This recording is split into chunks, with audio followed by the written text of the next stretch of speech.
All right, welcome to Morning Live and thank you so much for staying with us. Now, local mining companies have been given 12 months to raise their Black Economic Shareholding to 30% from 26%. This is according to the new mining charter requirements that were announced by the Mineral Resources Minister Msebenzi Zwane.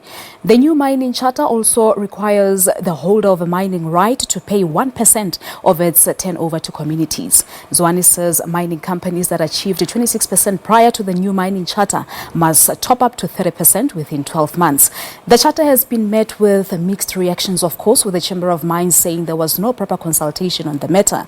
The Minister of Mineral Resources, Msebenzi Zwane, joins us in our studios in Johannesburg to take this conversation further. Minister, it's a very good morning to you and thank you so much for coming through. Morning, Palisa, and your listeners at home.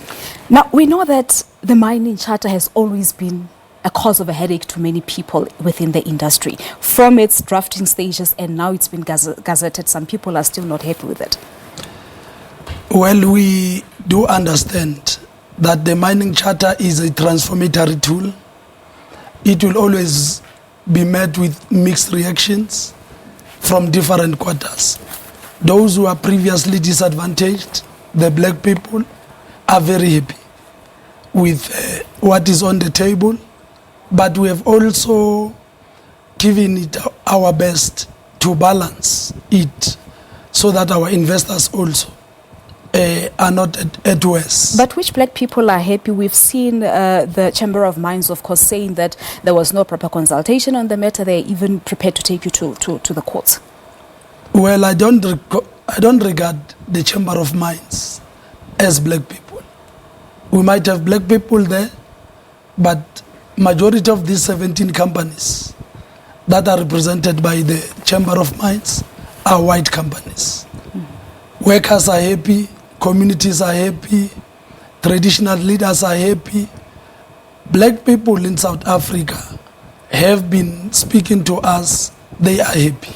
Let me just pose my question in this manner, Minister. Talk to us about the consultation processes. Were you able to consult each and every stakeholder within the mining sector? Let me go straight and talk about the Chamber of Mines.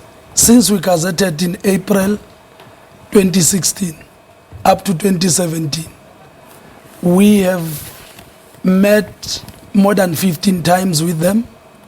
Where I was personally present is more than 4 times. So you have met with them? We have records. We have been talking about this charter. And instead of taking 3 months, we took the whole year. So we have consulted. Yeah. And they were not happy, obviously, with certain aspects of the charter.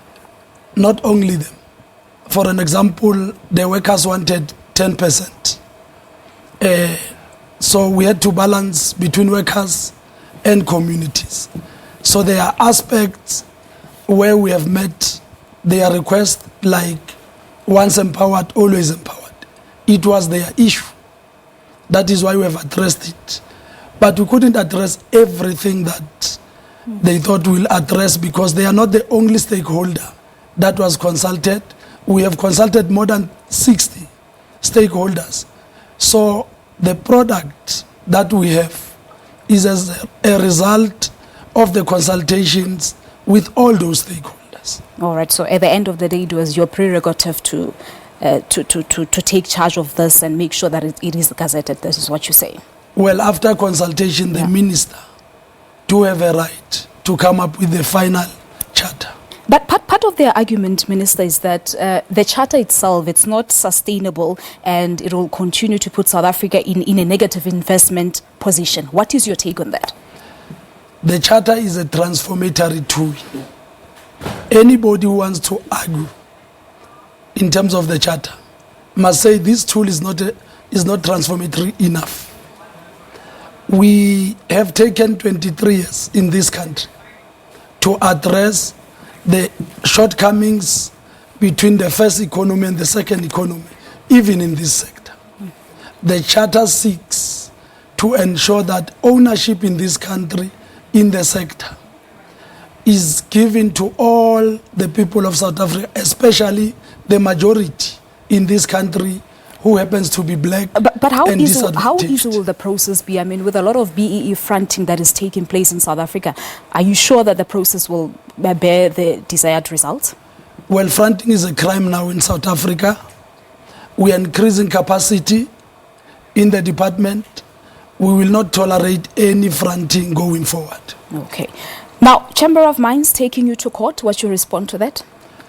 Well, the courts of South Africa do not belong to any one party. We are happy to go and explain the processes to anybody who wants to understand the processes.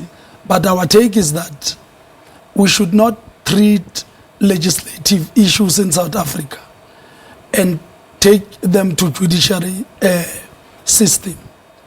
We are the legislative part and we need to be respected for that. All right. Just before we let you know, I'm told to wrap, Minister, but I just want to get your view on the Gupta emails, the leaking of the emails that happened from a few weeks back, because you were implicated in some of them. Would you like to say something on that? We'll always be implicated by those who always wants to give us names. I want to call upon people of South Africa to focus on the issue at hand and judge us on that issue, which is the mining charter. Yeah, but I believe you do agree that the emails have actually done a lot of damage to many South Africans, high-profile people like yourself. That is why I'm happy that the public protector is coming to the fore and will have the results of all these things and will respect the outcome. The outcome of it. Yes. Yeah, because they also made mention of money being channeled to the dairy project that you were in charge with as the former MEC of Agriculture in the Free State. I've heard that for 7 years. And there is no report or any case opened. If there is any wrongdoing about any one of us, people know where our police stations are, they must do so. All right. I'm told that we have a few more minutes again for this interview. Let me just go back to the charter itself. It also requires that companies provide housing to the communities in which they operate at. How will your department ensure and monitor that happens? Because I do know that a few years back, the President Jacob Zuma during his State of the Nation address also made mention of mining towns being developed. So I believe it is your prerogative as the minister to make sure that everything goes well. Well, housing and living conditions becomes part of the charter. We are going to be working together with two departments, that is Human Settlement and the Department of Labor and the mines, to ensure that our workers live in conditions that are acceptable.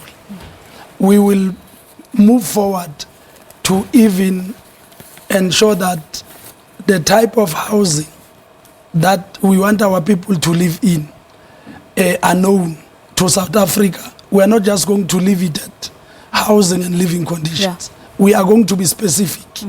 No one room going forward. We want our people to live in conditions that brings dignity to them. All right. And the mining charter, Minister, in conclusion, how will it be measured if it is indeed effective? Well, we have timelines. Like we have given companies 12 months to top up from 26 to 30. What happens if they don't? We will enforce. We will enforce. We have capacity. We will continue to build capacity. We will just enforce. All right, Minister, I'm afraid due to time constraints, we'll leave it at that. But thank you so much for chatting to us here on Morning Live. Thank you very much, Palisa, and your listeners at home. Thank you so much. There you have it. That's the Minister for Mineral Resources, Msebenzi Zwane, talking to us about the mining charter. You'd remember that the charter was gazetted last week, Thursday, here in South Africa. Well, it is exactly 7 o'clock.